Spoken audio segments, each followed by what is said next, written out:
Hello students. बच्चों, आज हम आपको बताएंगे कि सेक्शन फार्मूला क्या होता है। उससे पहले ये चैप्टर जो क्लास 10th का 7th वाला, से पहले आपको क्या बताया है कि what is the distance formula और distance of a point from the origin, collinear points, ये वगैरह वगैरह हमने जो है टॉपिक्स इसमें कवर किए एक्सरसाइज 7.1 के लिए। ठीक है। अब बच्चों हमारी बात किसकी करनी है कि 7.2 एक्सरसाइज में जो है उसमें क्या होगा, एक तो सेक्शन फार्मूला होगा, दूसरा मिड पॉइंट फार्मूला होगा। तो जो सेक्शन फार्मूला है वो क्या है? सेक्शन फार्मूला कि मतलब कोई भी लाइन सेगमेंट अगर आपको गिवन है और उसमें एक ऐसा पॉइंट है जो कि उस लाइन सेगमेंट को क्या करता है कि दो सेक्शंस में डिवाइड करता है, तो उस पॉइंट के हमने क्या करने हैं कि कोऑर्डिनेट्स फाइंड आउट करने होंगे, तो वो होगा हमारा क्या, सेक्शन फार्मूला। तो बच्चों देखो, कोई भी अगर हम चैप्टर शुरुआत कराते हैं तो आप उसको शुरुआत से देखें, तभी वो चैप्टर क्लियर होगा। अदरवाइज क्या है कि जैसे मान लो कि मिड मिड में देखते रहे आप, इधर से उधर देखते रहे, तो वो चैप्टर क्लियर नहीं होगा। तो हमने करना क्या है कि सबसे पहले आपको बताना है कि डिस्टेंस फार्मूला के ऊपर फोकस आपने करना है।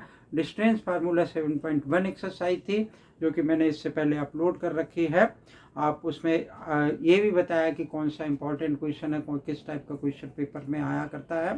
तो आप उस वीडियो ज़रूर देखें और वीडियो देखने के बाद आप कमेंट ज़रूर किया करें।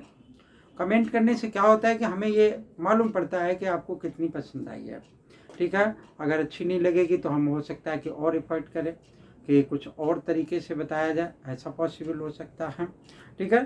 तो बच्चों देखते हैं क्या कि सेक्शन फार्मूला मैंने लिख रखा है और सेक्शन फार्मूला होता क्या है और उसको बताते हैं कि सेक्शन फार्मूला क्या है। तो जैसा मैं अभी कह रहा था कि मान लो कि एक लाइन सेगमेंट इस तरीके से दे रखा है, ये मैंने क्या ड्रॉ किया, एक लाइन सेगमेंट बनाया है। मान लो कि ये ए है, ये बी है। पी इस पे एक पॉइंट ले लिया, P is not the mid point, P mid point नहीं है, पी कोई पॉइंट है जो कि ए बी के बीच में कहीं पर लाई कर रहा है।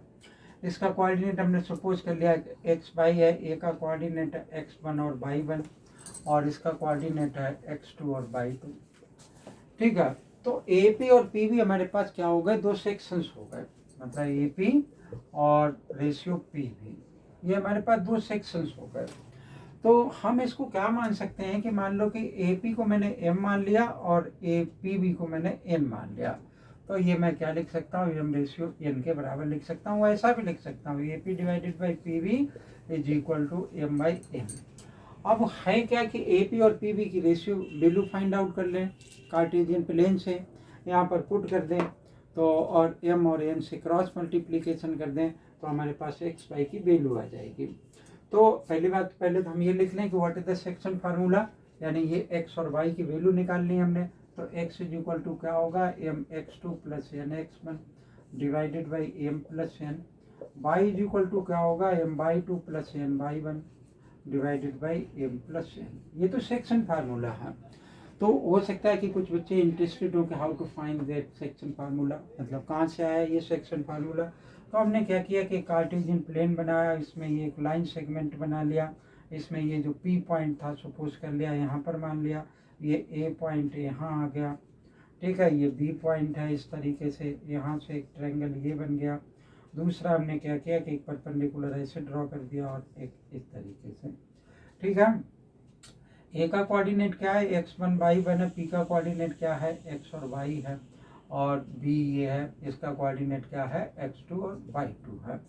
अब p ये दे रखा है तो ए पी, ये ए पी हमने m मान रखा है, ये ए पी को n मान रखा है। तो जैसे हमने डिस्टेंस फार्मूला से पहले इसका कोऑर्डिनेट यानी ये डिस्टेंस निकाल लिया, भाई ये हमारा यहाँ से x1 y1 है, तो इसका वैल्यू क्या हो जाएगी, x0 और वो x1 और y का कोऑर्डिनेट 0 हो जाएगा। यहाँ पर क्या आ जाएगा, x और 0 आ जाएगा, यहाँ पर क्या आ जाएगा, x2 और 0 आ जाएगा। ठीक है। ये मैं क्यों लिख रहा हूँ कि यहाँ से यहाँ तक की डिस्टेंस x1 है, यहाँ से यहाँ तक की डिस्टेंस x2 है, यहाँ से यहाँ तक की डिस्टेंस x2 है, यहाँ से यहाँ तक की सॉरी x है।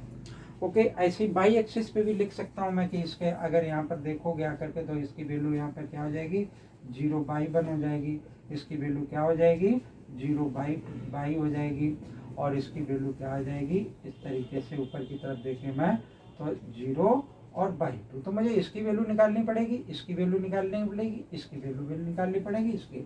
तो इसकी तो वैल्यू क्या हो जाएगी, x माइनस एक्स वन हो जाएगी। यहाँ से यहाँ तक की भाई, यहाँ से यहाँ तक x है और ये x1 है, तो ये निकालनी है हमें, तो ये x माइनस एक्स वन हो जाएगी।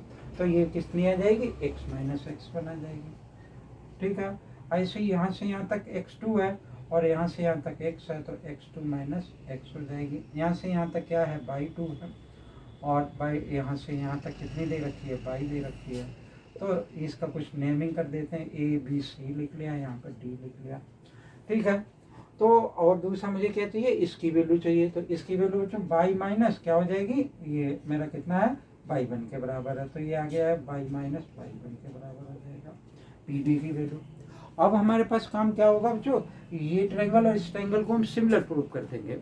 तो जो ट्रायंगल सिमिलर हो जाए, सिमिलर कैसे हो जाएंगे वो भी बता देता हूँ। ये एंगल 90-90 का है, ठीक है, और ये लाइन इस लाइन के पैरेलल है, तो ये अल्टरनेट कॉरेस्पॉन्डिंग एंगल्स इक्वल हो जाएंगे, तो डबल ए सिमिलरिटी से ये सिमिलर हो जाएंगे। तो जब डबल ए सिमिलरिटी से ये सिमिलर हो जाएंगे, तो जब ट्रायंगल सिमिलर होते हैं तो कॉरेस्पॉन्डिंग साइड्स का रेशियो क्या होता है, सेम हुआ करता है। ठीक है, तो जब हम ये सिमिलर हो जाएंगे, करेस्पॉन्डिंग साइड्स का रेशियो सेम हो जाएगा, उसमें हम ये वैल्यूज पुट कर देंगे, क्रॉस मल्टीप्लाई कर देंगे।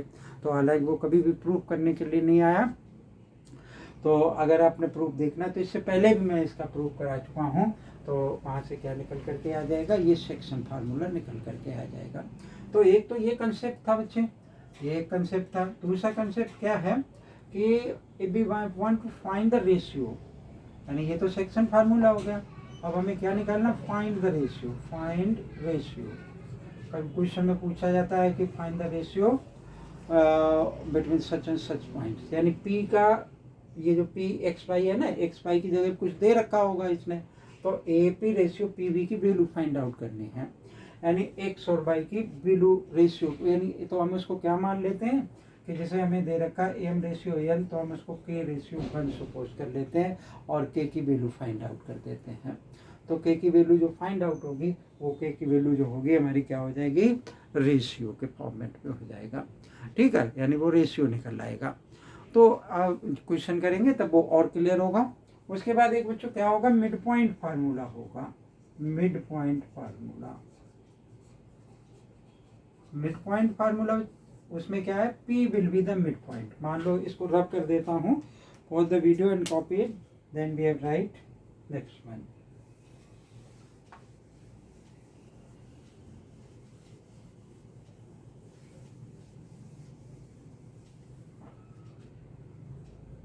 यहाँ पर मान लो कि ये लाइन सेगमेंट बनाया एक, ठीक है, P is the mid point. ये एक मेरा क्या है, x1 और y1 है, B क्या है, x2 और y2 है, P क्या है, x और y है।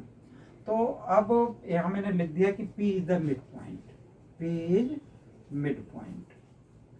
तो सेक्शन फार्मूला से ही ये ड्राइव्ड है। वैसे तो सेक्शन फार्मूला में इसमें क्या हो जाएगा कि m is equal to n हो जाएगा, तो ये m और n इज इक्वल टू अगर हो जाएगा तो हमारे पास क्या होगा कि हम भाई यहाँ पर भी अगर m लिखोगे तो m बाहर निकल आएगा।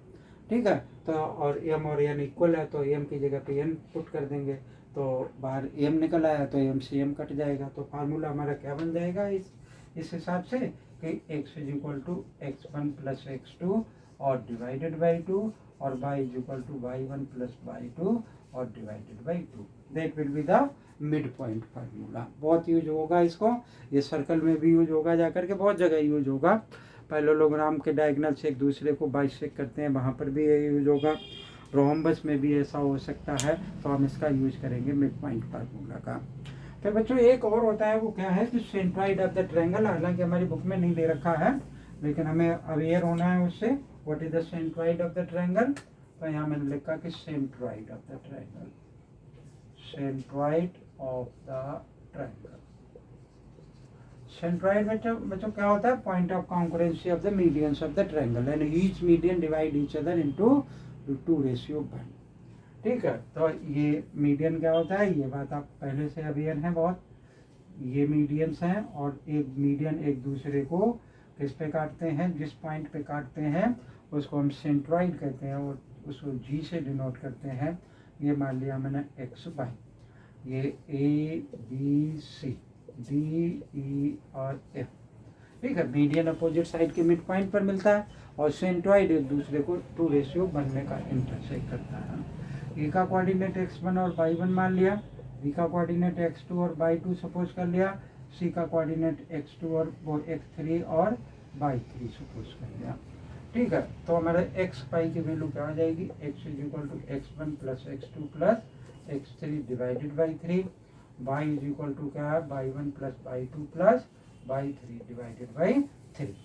ठीक है, तो ये दो हमारे क्या हो जाएंगे कि इनसे हम सेंटर, ऐसे ही और भी होते हैं, अर्थो सेंटर भी होता है, ठीक है, इन सेंटर भी होता है, लेकिन वो सारे हमारे यहाँ पर 12th क्लास में नहीं है, 11th क्लास में एक आध यूज होते हैं, तो हम आपको वहाँ पर डिस्कस करेंगे। तो बच्चों ये था, और तो ये 7.2 एक्सरसाइज में जो है हमारे इतने ही फार्मूले अप्लाई करेंगे। तो ये एक और बात क्या है कि जैसे ये सेक्शन फार्मूला एक इंटरनल होता है, एक एक्सटर्नल होता है। अगर पॉजिटिव में आए तो इंटरनली है और नेगेटिव में आए तो एक्सटर्नली है। ठीक है, एम रेशियो एन मान लो दे रखा है कि -2:3, तो मान लो कि एक्सटर्नल डिवाइड कर रहा है, या की वैल्यू -1/2 आई तो मान लो एक्सटर्नल डिवाइड कर रहा है। ठीक है, तो जब क्वेश्चन आए तो हम वहाँ पर आपको और एक्सप्लेन करेंगे। उम्मीद है कि ये बात समझ में आई होगी। अगर समझ में आई हो तो वीडियो को लाइक करें, चैनल अगर सब्सक्राइब नहीं कर रखा तो चैनल को सब्सक्राइब कर लें। थैंक यू, जय हिंद।